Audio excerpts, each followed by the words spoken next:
Hi, welcome back to my channel. ఈరోజు కథ నా రాక్షసుడు 16వ భాగాన్ని వినేద్దాం. మనసులో బాధ ఉంటే ఏ మనిషి అయినా కృంగిపోతారు.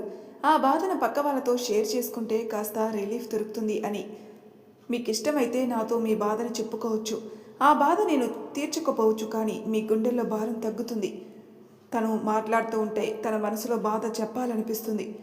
నువ్వు అనుకున్నట్టు నేను పుట్టుకతోనే డబ్బుతో పుట్టలేదు. ఈ రాక్షస జీవితం నాది కాదు. అమ్మ, నేను, నానమ్మ, నాన్న, నా అల్లరి చెల్లెలు, వీళ్ళే మా ప్రపంచం. ఒక మధ్యతరగతి కుటుంబం మాది. మిడిల్ క్లాస్ పీపుల్స్ అయినా ఎంతో సంతోషంగా ఉండేవాళ్ళం. నాన్న ఒక కంపెనీలో ఒక సాధారణ ఎంప్లాయ్. ఆయన ఎంతో కష్టపడ్డాడు. తండ్రి కష్టపడితేనే కదా పిల్లలు పైకొస్తారు. మా నాన్నగారు కూడా అదే చేశారు. నాకన్నా 5 ఏళ్ళు చిన్నది మా చెల్లెలు. తనంటే నాకు చాలా ప్రాణం. ఎంత అంటే మాటల్లో చెప్పలేను. చిన్నప్పటి నుంచి తనను అల్లారు ముద్దుగా చూసుకునేవాణ్ణి. ఎవరైనా తనని ఏడిపించినా, తనను తిట్టినా ముందు వాళ్ళని కొట్టేవాణ్ణి. అలా స్కూల్లో కొట్టడం, ప్రిన్సిపాల్, అమ్మ వాళ్ళకి కంప్లైంట్ ఇవ్వడం చాలానే జరిగేవి. పండగ వస్తుందంటే చాలు చెల్లి, నేను గోడలకి సున్నం కొట్టేవాళ్ళం. అమ్మ అందంగా ముగ్గులు వేసేది. ఇప్పుడు పెయింట్స్ వచ్చాయి, కానీ అప్పట్లో ఒక ఎర్ర కలర్తో ముగ్గులు పెట్టేది అమ్మ. ఎంతో అందంగా కనిపించేది మా ఇల్లు. సాయంత్రం పూట నాన్నగారి కోసం ఎదురు చూస్తూ ఆయన వచ్చిన తర్వాత మేడ మీద పడుకుని చుక్కలు లెక్క పెడుతూ అమ్మ తినిపించే గోరుముద్దలు, నానమ్మ చెప్పే కథలు వింటూ నిద్రపోయే రోజులవి. మర్చిపోలేని రోజులు. మళ్ళీ తిరిగి రమ్మన్నారావు. చెల్లి టాపర్ స్టూడెంట్. 10th క్లాస్లో స్టేట్ ఫస్ట్ వచ్చింది తను. అలా ఫ్రీ సీట్ దొరికింది తనకి. నేను చదువుతాను, టాపర్ అని చెప్పలేను, కానీ 90% మార్క్స్ వచ్చేవి. అలా పోటీ పడుతూ అల్లరి చేస్తూ ముందుగా నేను బీటెక్ కంప్లీట్ చేశాను. తర్వాత ఎంటెక్ సెకండ్ ఇయర్లో ఉన్నప్పుడు తను బీటెక్ జాయిన్ అయింది. నా స్టడీస్ కంప్లీట్ అయిన తర్వాత బెంగళూరుకి వెళ్ళి ఏదైనా సాఫ్ట్వేర్ జాబ్ చేసుకుందాం అనుకున్నాను. చాలా జాబ్ ఆఫర్స్ వచ్చాయి, కానీ నాకు నచ్చింది దొరకలేదు. కాబట్టి బెంగళూరు అయినా హైదరాబాద్ వెళ్ళి ప్రయత్నిద్దాం అనుకున్నాను. అలా అనుకోకుండా ఢిల్లీలో ఒక సాఫ్ట్వేర్ కంపెనీకి ఇంటర్వ్యూకి వెళ్ళాను. వెళ్ళిన వెంటనే సెలెక్ట్ అయ్యాను. అక్కడ 1 year వరకు జాబ్ చేశాను. నా టాలెంట్ చూసి త్వరగానే నాకు ప్రమోషన్ దొరికింది. అలా వర్క్ చేస్తున్న క్రమంలో మా కంపెనీకి ఒక పెద్ద టెండర్ ఆఫర్ వచ్చింది. ఆ టెండర్ బాధ్యత నా మీద పెట్టారు మేనేజర్ గారు. అలాగే ఆ టెండర్ ఫినిష్ చేశాను. అప్పుడే మా జీవితాల్లో కొన్ని మలుపులు జరిగాయి. అనుకోకుండా ఒక కంపెనీ ఆఫర్ మాకు పరిచయం అయ్యాడు. అలా మాటలో తెలిసింది నేను ఒక తెలుగు అబ్బాయినని. ఆయన కూడా ఆయన కంపెనీలో గురించి చెప్పేవారు. నాకు మంచి మనీ ఆఫర్ కూడా ఇచ్చారు, కానీ నాకెందుకో నచ్చలేదు. తర్వాత తెలిసింది మా నాన్నగారు పనిచేస్తున్న కంపెనీ ఎండి అని. నాన్న బలవంతం వల్ల నేను మళ్ళీ ఆ జాబ్ మానేసి హైదరాబాద్కి వచ్చాను. ఈ కంపెనీలో జాయిన్ అయిన తర్వాత ఎంతో హార్డ్ వర్క్ చేసి 10th ప్లేస్లో ఉన్న కంపెనీని కాస్త 2nd పొజిషన్ వరకు తీసుకొచ్చాను. అది చూసిన ఆయన కూతుర్ని నాకు ఇచ్చి పెళ్లి చేయాలనుకున్నారు. అదే నువ్వు ఆ రోజు గుడిలో చూసావు కదా సీత, అదే విజయలక్ష్మి. అప్పటికే తను నన్ను ప్రేమిస్తుందని నాకు తెలీదు. ఈ టాపిక్ వచ్చిన తర్వాత నేను ఆయనతో చెప్పాను, నేను ఒక అమ్మాయిని ప్రేమిస్తున్నాను, మీ అమ్మాయిని పెళ్లి చేసుకోలేను అని. అప్పుడు నవ్వుతూ ఓకే, డోంట్ వరీ అని అన్నారు. కానీ తను ఎలాగైనా నన్నే పెళ్లి చేసుకోవాలనుకుంది. ఆయన కొడుకు భరత్ ప్లాన్ మొదలుపెట్టాడు. ఒకరోజు వాళ్ళందరూ కలిసి మా ఇంటికి వచ్చారు. ఆ భరత్ చూసిన వెంటనే మా చెల్లిని ప్రేమించారని వాళ్ళ నాన్నతో చెప్పాడు. నేను ముందే చెప్పాను నాన్న, వాళ్ళంతా గేమ్స్ ప్లే చేస్తున్నారు, ఇలా ఆయన నాకు ప్రపోజల్ తీసుకొచ్చారు, నేను యాక్సెప్ట్ చేయలేదు అని నాన్న చెప్పాను. తర్వాత ఒప్పుకోలేదు. ఎప్పటి నుంచో ఆ ఆఫీస్లో పనిచేస్తున్నాను, వాళ్ళు ఎలాంటి వాళ్ళో మాకు తెలుసు, నేను చెప్పేది వినండి అన్నాడు. ఇప్పుడు నువ్వు నన్ను ఎదిరించి అంతటి వాడివైపోయావా? నా కొడుకు అనుకొని నీకు మంచి పొజిషన్కి ఒక మేనేజర్ స్థాయికి తీసుకొని వచ్చారు, అది మర్చిపోయావా? ఆయన నన్ను తీసుకొని రాలేదు నాన్న. నేను ఢిల్లీలో ఇచ్చిన ప్రెజెంటేషన్ చూసి బలవంతం వల్ల ఇక్కడికి రావాల్సి వచ్చింది, అది కూడా మీ బలవంతం వల్ల. అంటే ఏంటి, నీ దృష్టిలో నాకు ఎలాంటి విలువ లేదనే? నువ్వు చెప్పిన మాట మేము వినాలి, ఎందుకంటే నువ్వు సంపాదిస్తున్నావు కదూ. ఏంట్రా అలా మాట్లాడుతున్నావు? నాన్నగారిని ఎదిరించే అంత పెద్దవాడి అయిపోయావా? ఆయనకి మంచేదో చెడేదో తెలీదా? ఆ అబ్బాయిని చూసావా? ఎంత నెమ్మదస్తుడు. ఆ అమ్మాయిని ఎంతో చక్కగా చూసుకుంటాడు. వాళ్ళకి ఎంత ఆస్తి ఉన్నా మలాంటి మధ్యతరగతి వాళ్ళతో సంబంధం కుదిరించుకోవడానికి ముందుకొస్తారు అంటే అర్థం కాడలేదా వాళ్ళు మంచితనం ఏంటో అని? నేను ఎంత చెప్పినా నా నోరు ముయించేశారు. మా నాన్నమ్మ కూడా చెప్పే ప్రయత్నం చేసింది, కానీ నాన్న మా మాట అస్సలు వినలేదు. మా చెల్లెలు కూడా అడిగింది, అన్నయ్య అంత చెబుతున్నారంటే దాని వెనక ఏదో ఉంటుంది నాన్నగారు, ఒకసారి ఆలోచించండి అంది. వెళ్ళిపోండి. ఎవరూ నా మాట వినకండి. మీకు ఇష్టం వచ్చేది చేసుకోండి. నలుగురిలో నా పరువు పోతుంది, అంతే కదా. మీరు సంతోషంగా ఉండండి. ఆ పరువు పోయిన వెంటనే నేను చచ్చిపోతాను. నేను, మీ అమ్మ, మీ ఇద్దరు సంతోషంగా ఉండండి అని కోపంగా వెళ్ళి గది తలుపులు పెట్టుకుంటారు ఆయన. ఇక ఆయన్ని బాధ పెట్టడం ఇష్టం లేక ఇద్దరూ పెళ్లి కొప్పుకుంటారు. అలా పెళ్లి చూపులు జరిగిపోతా ఎంగేజ్మెంట్ కూడా అవుతుంది. అంతవరకు వాళ్ళ ప్లాన్ సక్సెస్ అయింది. ధనంజయ్ అప్పుడు తన అసలు రూపాన్ని బయటికి తీసుకుని వచ్చాడు. ఎలాగో మీ అమ్మాయిని మా ఇంటి కొడలుగా తీసుకుని వెళ్తున్నాం. అలాగే మీ కొడుకు కూడా ఒప్పుకుంటే ఒకే పెళ్లి మండపంలో ఇద్దరికీ పెళ్లి జరిగిపోతుంది కదా. నా కూతురు విజ్జు మీ అబ్బాయిని ఇష్టపడుతుంది అని కూతుర్ని పరిచయం చేస్తారు. చాలా వినయంగా వాళ్ళిద్దరికీ కాళ్ళకి నమస్కరిస్తుంది. మీరు చెప్పండి అత్తయ్య, ఆయనంటే నాకు చాలా ఇష్టం. ఆయన లేకుంటే బ్రతకలేను, చనిపోతాను. ప్లీజ్ మీరు ఆయన్ని ఒప్పించరా అని. అప్పుడు మళ్ళీ నాకు టార్చర్ మొదలుపెట్టారు. నేను తనని పెళ్లి చేసుకోను. నేను ఒక అమ్మాయిని ప్రేమిస్తున్నాను. నన్ను బలవంత పెట్టకండి నాన్నగారు. చెల్లి విషయంలో మీరు అనుకున్నది జరుగుతుంది. నేను మాత్రం ఆ పని చేయలేనని ఖరాఖండిగా చెప్పేశాను. ఇక నాన్న నన్ను ఒప్పించలేరు అనుకుని ఆ విషయం వాళ్ళతో చెప్పాడు. అప్పుడే మొదలయ్యాయి అసలు ప్రాబ్లమ్స్. నేను ఆఫీస్లో ఉన్నప్పుడు విజ్జు నా దగ్గరకు వచ్చింది. ఏమైంది నీకు? నా అందం చూస్తే నన్ను పెళ్లి చేసుకోవాలనిపించడం లేదా? నన్ను చూసి ఎంతోమంది అబ్బాయిలు పెళ్లి చేసుకోమని చచ్చిపోతున్నారు. నా అందం నీకు కనిపించడం లేదా అంటూ తను వేసుకుని వచ్చిన శారీ కాస్త తీసేస్తుంది. నా పూర్తి అందాన్ని నీకు చూపిస్తాను. అప్పటికైనా నాతో పెళ్లి కొప్పుకుంటావేమో అని. చూడు తనివి తీరా అని. మెంటల్గా బిహేవ్ చేయక విజయలక్ష్మి. నాకు నువ్వంటే ఇష్టం లేదు అని ఒకసారి చెప్పేశాను. ఇంకొకసారి మళ్ళీ నా జీవితంలోకి రాకు. నేను ఒక అమ్మాయిని ప్రేమిస్తున్నాను అని ఎన్నిసార్లు చెప్పాలి? నీకు, మీ బాబుకి అస్సలు అర్థం కాదా అని. కింద పడేసిన చీర తనకి చుట్టి ఇక్కడి నుంచి వెళ్ళిపోతే పద్ధతిగా ఉంటుంది. అందరి ముందు గొడవ చేస్తాను నేను. అప్పుడు మీ పరివే పోతుంది అని తను అనడంతో కోపంగా ఆ చీరని చుట్టేసుకుని అక్కడి నుంచి వెళ్ళిపోతుంది. ఏం జరిగిందో అని స్టాఫ్ మొత్తం రావణ్ వైపు చూడడం వల్ల అతనికి చాలా ఇబ్బందిగా అనిపిస్తుంది. ఇంటికెళ్ళిన తను గదికి డోర్ పెట్టుకుని తన చేతిని కాస్త కట్ చేసుకుంది. తర్వాత చావు బతుకుల మీద హాస్పిటల్లోకి వెళ్ళింది. ఇక ఇంట్లో వాళ్ళు నాతో మాట్లాడడం మానేశారు. నానమ్మ వాళ్ళకి నాకు సర్ది చెప్పలేకపోయింది. ఇక మా చెల్లెలు నా దగ్గరకు వచ్చి అడిగిన ఒకే ఒక్క మాట, మా వద్దని పెళ్లి చేసుకో అన్నయ్య అని. తెలిసినా తను కూడా అలాగే మాట్లాడేసరికి ఏమీ చేయలేని పరిస్థితి నాది. తను ఏ రోజు అది కావాలి ఇది కావాలని నన్ను అడగలేదు. అలాంటిది మొదటిసారి అలా అడిగేసరికి నా మనసు చంపుకొని కాదనలేక ఆ పెళ్లికి ఒప్పుకున్నాను. నా చెల్లితో పరిచయం పెంచుకున్నాడు భరత్. మెల్లమెల్లగా అతని మాటలు తను వినేలా చేస్తాడు. అందుకే తను నా దగ్గరకు వచ్చి అలా అడిగింది. అందరం హాస్పిటల్కి వెళ్ళాం. తను ఏమంత క్రిటికల్ పరిస్థితిలో లేదు, కానీ అలా చెప్పారు వాళ్ళు. చేతికైతే గాయమైంది. ఇక అమ్మ నాన్న తన మీద సానుభూతి చూపించడం మొదలుపెట్టారు. పెళ్లికి ఒప్పుకున్నందుకు సంతోషించింది. అలా నాకు ఇష్టం లేకపోయినా సరే బలవంతం వల్ల తనతో ఎంగేజ్మెంట్ కూడా అయింది. అక్కడికి వెళ్ళాలి ఇక్కడికి వెళ్ళాలని విసిగిస్తూ ఉండేది. నేను అస్సలు పట్టించుకునేవాడిని కూడా కాదు. దాన్ని ఎప్పటికైనా నేను మారుతాను అనుకునిందేమో నన్ను విసిగించడం వదిలేసింది. ఒకసారి ఆఫీస్ నుంచి ఇంటికి వస్తూ ఉంటే భరత్తో కలిసి బైక్ మీద మా చెల్లెలు వెళ్ళడం చూశాను. చాలా కోపం వచ్చింది తన మీద. అది కూడా మొదటిసారి, కానీ గట్టిగా తనని దండించలేను. ఇంటికెళ్ళి నానమ్మతో విషయం చెప్పాను. అప్పుడు నానమ్మ చెప్పిన విషయం, భరత్ ఇంటికి వచ్చి తను తీసుకుని వెళ్ళాడని, తను వెళ్ళడానికి మా అమ్మ పర్మిషన్ ఇచ్చింది అని. ఏం చెప్పాలో అర్థం కావట్లేదు. ఎవరూ అర్థం చేసుకోవట్లేదని చెప్పాలి. నిజమే కదా, ఈ రోజుల్లో మంచి వాళ్ళని నమ్మడం కంటే చెడుని తొందరగా నమ్మేస్తాం. అదే మా కుటుంబం చేసిన తప్పు. ఒకరోజు తన కాలేజీ నుంచి వస్తున్న సమయంలో భరత్ తన్ని బయటికి తీసుకుని వెళ్ళాడు. అప్పటికే పెళ్లి దగ్గర పడింది. ఒక 3 days మాత్రమే ఉంది.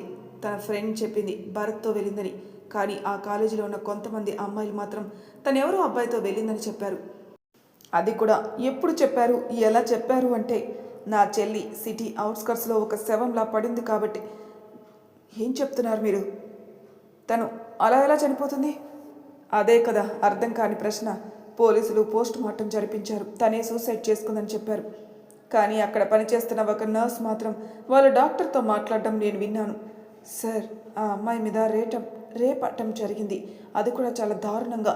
మీరు నిజాన్ని దాచేస్తే ఎలా అని తను ఆ డాక్టర్తో మాట్లాడిన మాటలు నేను విన్నాను. నేను వెళ్తాను, మీరు చెప్పకపోతే నేను చెప్తాను. అమ్మాయికి అంత అన్యాయం జరిగింది, మీరు చూస్తూ ఎలా ఊరుకుంటారు అని డాక్టర్ని నిలదీసింది తను అని చెప్తూ ఉంటే అప్పుడు తనకి గుర్తుకొస్తుంది. ఈ మాటలు చెప్పింది నేనే కదా, దాదాపు 10 సంవత్సరాల క్రితం. అప్పుడే నేను కొత్తగా జాయిన్ అయ్యాను. ఆ అమ్మాయి పోస్ట్ మార్టం అప్పుడే నేను కూడా అక్కడ ఉన్నాను. ఎంత క్రూరంగా తనని హింసించారో చూసి తట్టుకోలేకపోయాను. కానీ ఆ సమయంలో ఎవరూ లోపలికి రారు. కానీ ఒక పర్సన్ లోపలికి వచ్చాడు. డాక్టర్ గారిని బెదిరించాడు. నిజం బయటికి తెలిస్తే ప్రాణాలు పోతాయని. నన్ను చూసి ఈ అమ్మాయికి పెట్టిన గతే ఈ అమ్మాయికి పడుతుందని, నిజం మీలో దాచుకొని తను సూసైడ్ అటెంప్ట్ చేసిందని మాత్రమే చెప్పండి అతను గన్తో బెదిరించాడు. అప్పటికే మీడియా గుమిగుడి ఉంది. డాక్టర్ బయటకు వచ్చారు. నిజం చెప్పాలని ఆయనకు కూడా ఉంది. డాక్టర్ గారు చాలా మంచివారు, కానీ ఆయన ఫ్యామిలీ గురించి ఆలోచించారు. ఆయన ఫ్యామిలీని కూడా చంపేస్తారని బెదిరించారు. కాబట్టే ఇక గత్యంతరం లేక ఆయన అబద్ధం చెప్పారు. ఆ రోజు రూమ్లోనే నేనే ఆయనతో మాట్లాడాను. నిజం చెప్తానని బ్రతిమలాడాను. కానీ ఎక్కడ నా ప్రాణం పోతుందో ఆ అమ్మాయి పరిస్థితి నాకే వస్తే మా తాతయ్య నానమ్మ తట్టుకోలేరు. కాబట్టే డాక్టర్ గారు నాకు సర్ది చెప్పారు. అప్పటి నుంచి ఎన్నోసార్లు అనుకున్నాను, ఒక అమ్మాయి విషయంలో తప్పు చేశామని. తనను అంత హింసించిన మనుషుల్ని అంత ఈజీగా వదిలేశానని. అవును, అది నువ్వే. అంటే ఆ రోజు ఆ పరిస్థితిలో ఉన్నది మీ చెల్లిలా? అవును. అప్పుడు తెలిసింది, నేను ఎంత పోరాడినా అన్యాయమే గెలుస్తుంది, తప్పనిస్తే న్యాయం గెలవదని. డబ్బు పలుకుబడి ఉంటే చాలు, ఏ తప్పైనా చెల్లుబాటు అవుతుందని ఆ రోజే తెలిసింది. అప్పుడే మొదలైంది నాలో డబ్బు మీద ఆకాంక్ష, కోరిక. డబ్బంటే ఏదైనా చేయగలుగుతామనే ఆలోచన. తన కాలేజీ దగ్గరికి వెళ్ళి ఎంక్వైరీ చేశాను.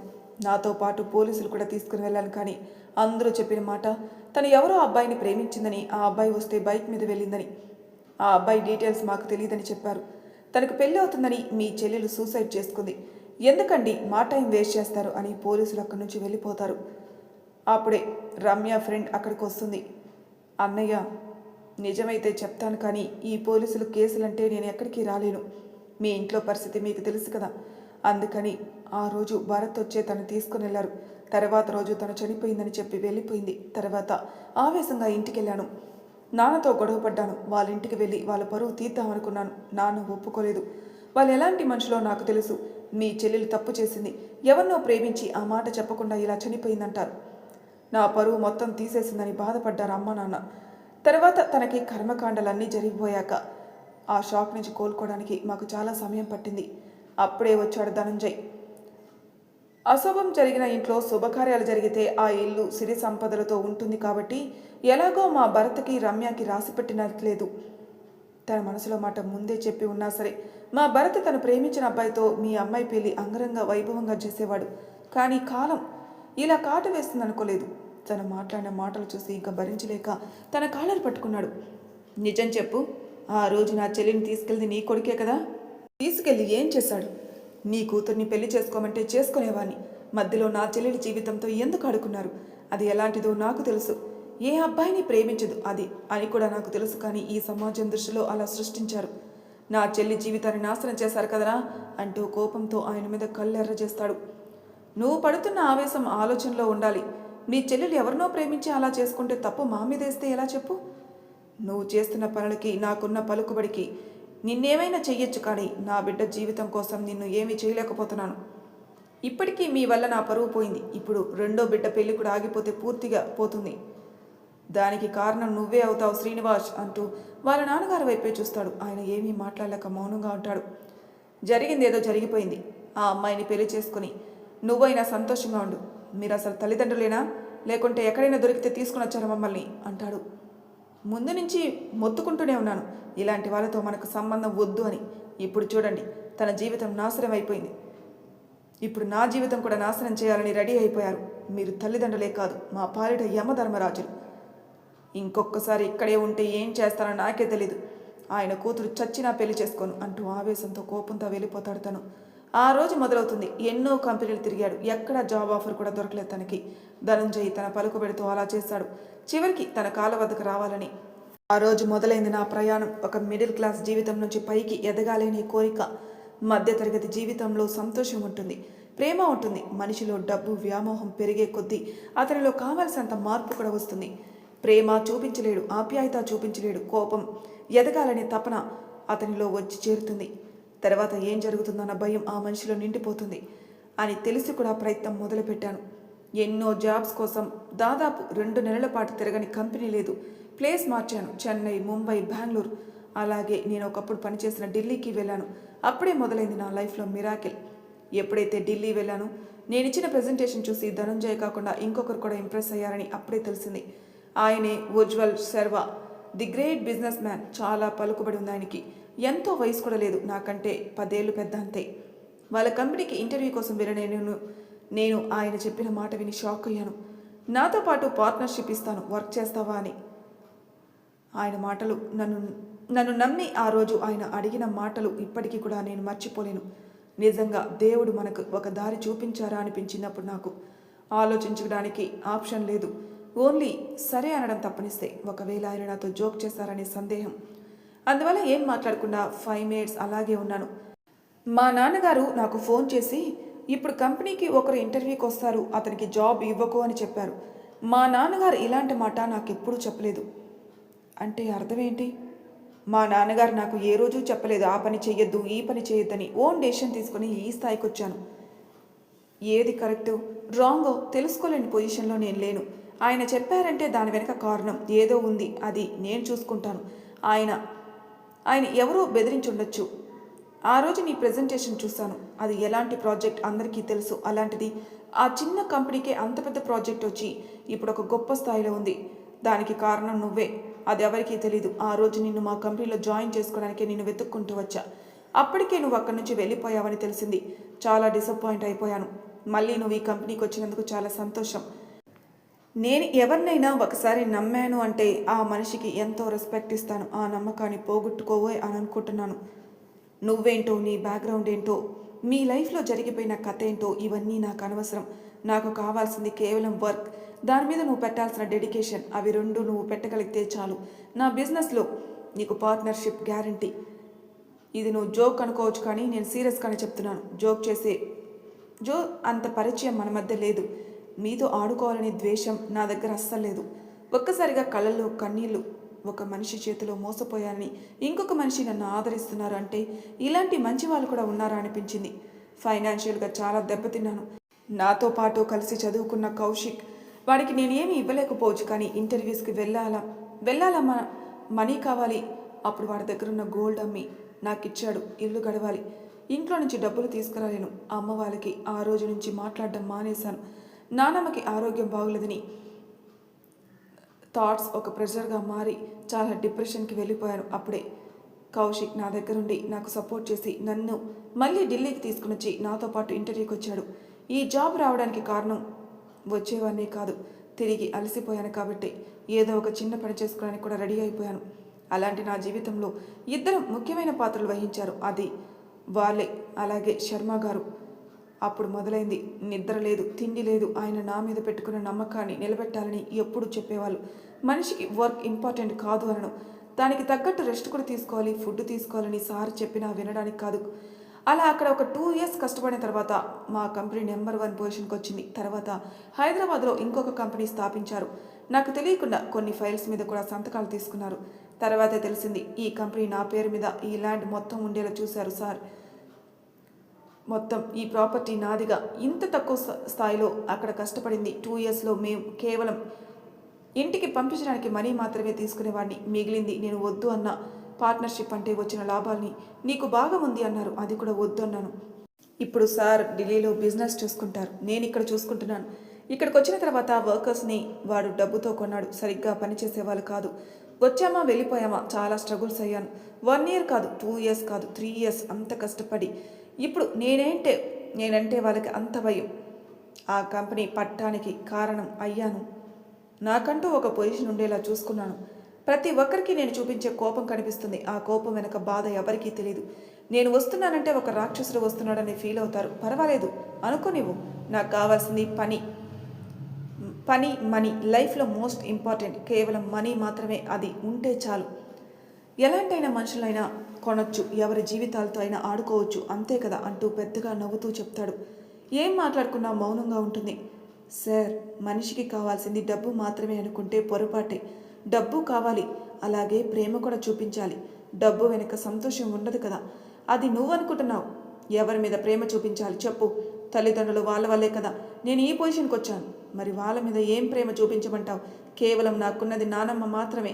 మరి నన్నెందుకో పెళ్లి చేసుకోవడం అని మనసులో అనుకుంటుంది. ఏంటి తెగ ఆలోచిస్తున్నావు? మీరు ప్రేమించిన అమ్మాయి అన్నారు కదా, తన్ని పెళ్లి చేసుకోవచ్చు కదా, అప్పుడైనా మీకు ప్రేమ విలువ తెలిసి ఉండేదేమో. అవును, ఎప్పుడో 5 ఏళ్ల క్రితం ప్రేమించాను. ఇంకా నా కోసం అలాగే ఉంటుంది అనుకుంటున్నావా? పెళ్లి చేసుకుని వెళ్ళిపోయిందిలే. అవును, ఓదార్చే పనిలో పడి మీ వర్క్ పక్కన పెట్టేశావు అనుకుంటా. దేవుడా, ఈ మనిషి ఎప్పటికీ మారడు. మరి తర్వాయి భాగంలో ఏం జరిగిందో నెక్స్ట్ ఎపిసోడ్లో తెలుసుకుందాం. అంతవరకు నా ఛానల్ని సబ్స్క్రైబ్ చేయని వాళ్ళు ప్లీజ్ సబ్స్క్రైబ్ చేసుకోండి. లైక్ చేసి షేర్ చేయండి. మీ అభిప్రాయాల కామెంట్ రూపంలో తెలియజేయండి. Thank you for listening.